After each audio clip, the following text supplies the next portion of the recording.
Selamat pagi semuanya. Sekarang jam 6 lewat 7 menit pagi di Kiev. Mari kita mulai analisisnya. Kita akan coba melihat Bitcoin sekilas dan mungkin juga Ethereum.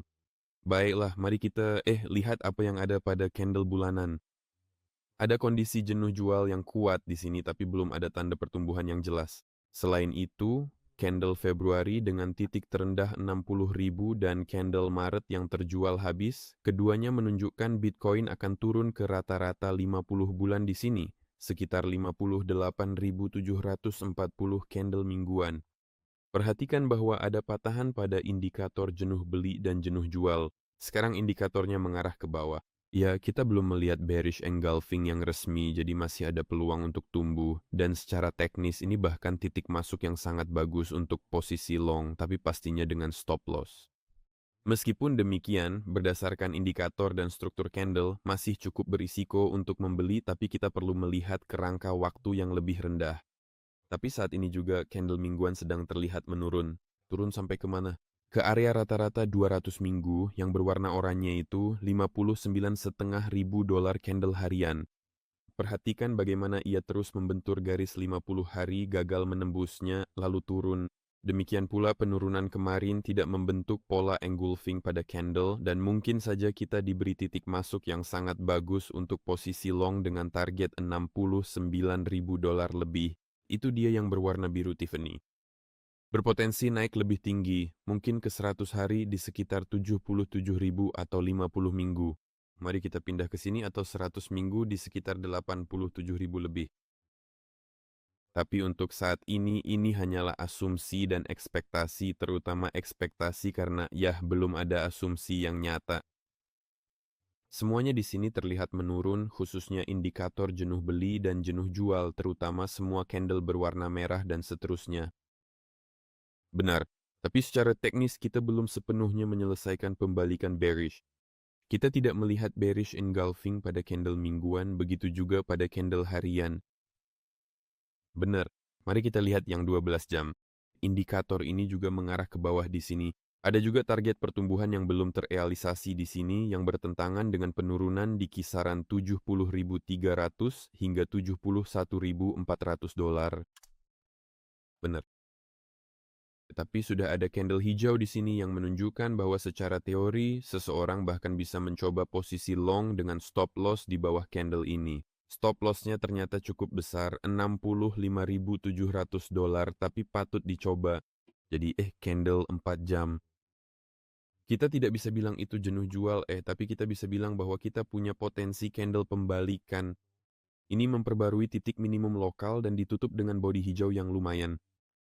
Mari kita lihat dan perhatikan bahwa ada engulfing dari candle merah yang menurun ini, yang berarti di suatu tempat dekat dasar candle hijau ini.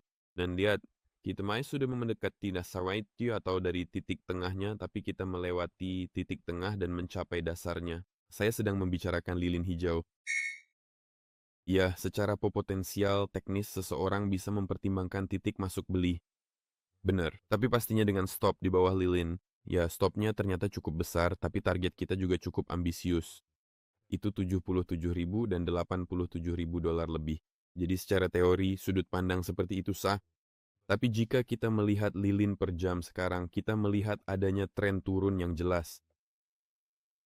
Dan selagi kita di sini di area ini kan pada pengujian ulang, katakanlah dasar lilin 4 jam tepat di sini di 66.200, mungkin kita masih akan mencapainya.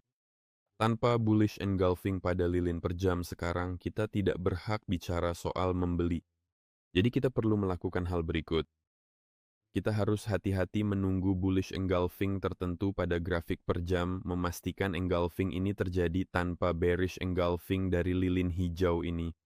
Maksud saya, jika kita melahap lilin hijau, maka apapun yang terjadi pada grafik per jam tidak akan berpengaruh sedikit pun. Nah, tapi jika kita lihat di sini bahwa katakanlah kita sudah melahap lilin merah ini atau yang merah itu, ya cukup dengan memiliki lilin yang dengan melahap, umumnya kita maksudkan apa yang diperbarui, ya melahap lilin yang memperbarui baik minimum lokal atau maksimum lokal. Benar. Oleh karena itu, bahkan melahap lilin merah ini dari jam sebelumnya kan, di jam sekarang dalam 47 menit tersisa pada dasarnya akan cukup untuk membicarakan pembalikan teknis dan kemungkinan masuk beli dengan stop di mana. Dengan stop di bawah lilin merah ini, maka itu akan sangat ketat bagi Anda. Stop yang ideal tentu aja adalah di bawah lilin hijau 4 jam, tapi yang itu akan lebih mahal. Jika Anda siap untuk itu, silakan saja. Pada grafik per jam perhatikan bahwa kita juga punya target pertumbuhan kan sampai ke level 68.285 dolar. Ya, secara keseluruhan situasinya memungkinkan untuk pertumbuhan. Kita punya lilin mingguan yang jenuh jual sampai batas tertentu. Yang bulanan sangat jenuh jual. Harian dan 12 jam jelas tidak jenuh beli dan 4 jam cukup jenuh jual. Jadi kita punya ruang untuk pergerakan naik, tapi sejauh ini secara teknis belum terwujud sebagai lilin hijau yang akan melahap lilin merah yang jatuh, yaitu bearish. Maksud saya bullish, maaf, engulfing. Itu saja. Pada grafik 15 menit kita berdagang di bawah semua rata-rata bergerak. Ini juga belum mendukung pertumbuhan, tapi perhatikan bahwa prasyaratnya sudah ada. Mungkin bahkan sekarang Anda bisa mencoba mengambil posisi beli dengan stop di bawah 66.200.